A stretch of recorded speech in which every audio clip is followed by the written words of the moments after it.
السلام علیکم ورحمۃ اللہ وبرکاتہ۔ الحمدللہ کفا وسلام علی عبادہ الذین اصطفیٰ، اما بعد۔ معزز ناظرین، پیارے نبی جناب محمد الرسول اللہ صلی اللہ علیہ وسلم نے جنگیں کیوں کی، اس موضوع کی تیسری نشست آپ کی خدمت میں حاضر ہے۔ اس سے پہلے نشست میں آپ نے سنا تھا کہ آپ صلی اللہ علیہ وسلم 300 سے زائد مسلمانوں کو لے کر کے قافلے ابو سفیان کو پکڑنے کے لیے مدینے سے نکلے تھے۔ جنگ کا کوئی پلان نہیں تھا، جنگ کی کوئی تیاری نہیں تھی۔ آپ کا مقصد تھا مکے والوں پر دباؤ بنانا تاکہ مکے والے مسلمانوں کو ستانے سے باز آ جائے۔ اس مقصد کو لے کر کے آپ مدینہ سے نکلے تھے، اور دوسرا مقصد یہ تھا کہ مکے والوں کے اقتصادیات کو کمزور بنانا، وہاں کی معاشیات کو کمزور بنانا، تاکہ جب وہ معاشی پرابلم کے شکار ہوں گے، ان کے اندر معاشی پرابلم پیدا ہوگا، اقتصادی حالت ان کی جب کمزور ہوگی تو وہ جنگ نہیں کریں گے، ظلم نہیں کریں گے، بلکہ وہ اپنے اقتصادیات کو بہتر بنانے کی فکر پیدا کریں گے۔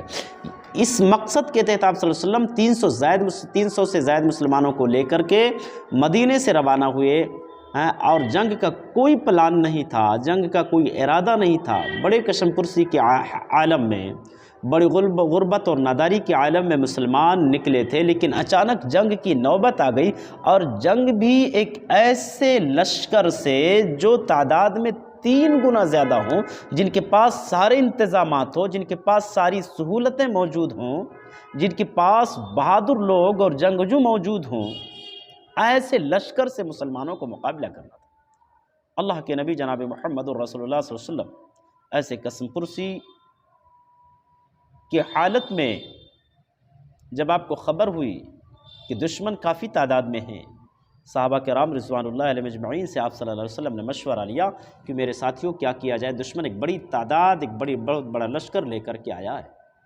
صحابہ کرام رضوان اللہ علیہ مجمعین نے، مہاجرین مکہ نے اللہ کے نبی کو تسلی دیا کہ اللہ کے نبی نے آپ حکم دیں، ہم لوگ آپ کے حکم کی تعمیل کے لیے تیار ہیں،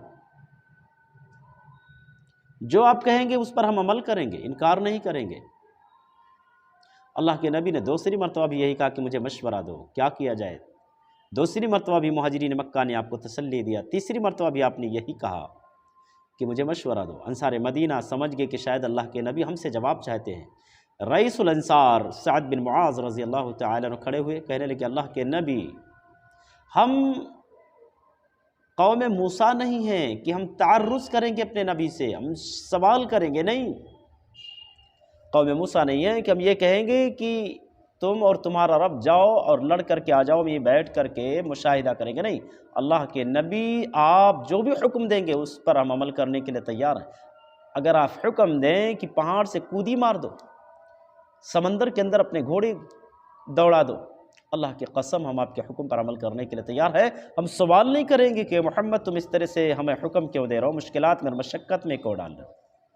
اللہ کے نبی نے جب یہ جواب سنا بہت خوش ہوئے، اور اپنے صحابہ کرام کو بشارت دی کہ میرے صحابہ، کل کا دن تمہاری فتح اور کامیابی کا دن ہے، تمہارے خوشی کا دن ہے۔ اس طریقے سے جب صحابہ کرام نے آپ کی ہمت افزائی کی تو اللہ کے نبی جناب محمد الرسول اللہ صلی اللہ علیہ وسلم نے اپنے چند جاسوسوں کو، اپنے چند ساتھیوں کو، جو کہ جنگوں میں جاسوسی کے نظام ہوتے، اللہ کے نبی کے پاس بھی جاسوسی کے نظام تھے، اس کے تحت آپ نے اپنے چند ساتھیوں کو دشمنوں کے فوج کی حالت دریافت کرنے کے لیے، معلوم کرنے کے لیے، اپنے چند ساتھیوں کو حضرت علی بن ابی طالب رضی اللہ تعالیٰ، سعد بن ابی وقاص رضی اللہ تعالیٰ، اور اسی طریقے سے حضرت ایک اور صحابی تھے، غالباً 3 صحابہ کو آپ نے روانہ فرمایا دشمنوں کی حالت دریافت کرنے کے لیے، ان کی تعداد کتنی ہے، تیاری کیا ہے۔ اب صحابہ کرام رضوان اللہ علیہ مجمعین گئے تو دشمنوں کے 2 نوجوانوں کو پکڑ لائے، اللہ کے نبی کے پاس آئے تو اللہ کے نبی اس وقت نماز پڑھ رہے تھے۔ حضرت علی رضی اللہ تعالیٰ عنہ ان دونوں کو مارنے لگے، کہنے لگے یہ بتاؤ تمہارا تعلق قافلے ابو سفیان سے ہے یا لشکر ابو جہل سے؟ وہ دونوں کہتے رہے کہ ہم لوگ لشکر ابو جہل سے تعلق رکھتے ہیں، لیکن یہ لوگ مارتے رہے، چونکہ یہ چاہتے تھے کہ یہ دونوں لشکر ابو جہل سے نہ ہوں بلکہ قافلے ابو سفیان سے ہوں۔ جب یہ لوگ زیادہ مارنے لگے، ان کے مار کی تاب نہ لا کر کے برداشت نہیں کر سکے، تکلیف کی شدت کو برداشت نہ کر سکے، انہوں نے اپنی جان بچانے کے لیے کہہ دیا کہ ہاں ہم لوگ قافلے ابو سفیان سے۔ اللہ کے نبی جب سلام پھیرے تو کہنے لگے جب وہ دونوں سچ بول رہے تھے تو تم لوگ اسے کیا نام ہے مار رہے تھے، اور جب وہ دونوں نے جھوٹ بولا تم لوگوں نے اس کو چھوڑ دیا۔ اللہ کے نبی نے ان دونوں سے پوچھا بتاؤ تمہاری تعداد کتنی ہے؟ انہوں نے کہا اللہ کے نبی کچھ پتہ نہیں۔ اللہ کے نبی نے کہا بتاؤ کہ کھانے کے لیے کتنے اونٹ ذبح کرتے ہو؟ انہوں نے کہا اللہ کے نبی کسی دن 9 اونٹ اور کسی دن 10 اونٹ۔ اللہ کے نبی نے کہا دشمن کے لشکر کی تعداد 900 سے لے کر کے 1000 کے درمیان ہے۔ اللہ اکبر۔ اس طرح سے دھیرے دھیرے مسلمان جنگ کے قریب جا رہے تھے۔ انشاءاللہ العظیم اگلی نشست میں ہم یہ بتائیں گے کہ جنگ کس طرح سے مسلمانوں اور کفار کے درمیان ہوئی۔ بس اللہ سے یہی دعا کرتے ہیں کہ بار الہ ہم تمام مسلمانوں کو سیرت طیبہ کے ہر پہلو کو سمجھنے کے اور اپنے زندگی کے ہر گوشے اور ناحیے میں فالو کرنے کی توفیق عطا فرمائے۔ آمین۔ السلام علیکم ورحمۃ اللہ وبرکاتہ۔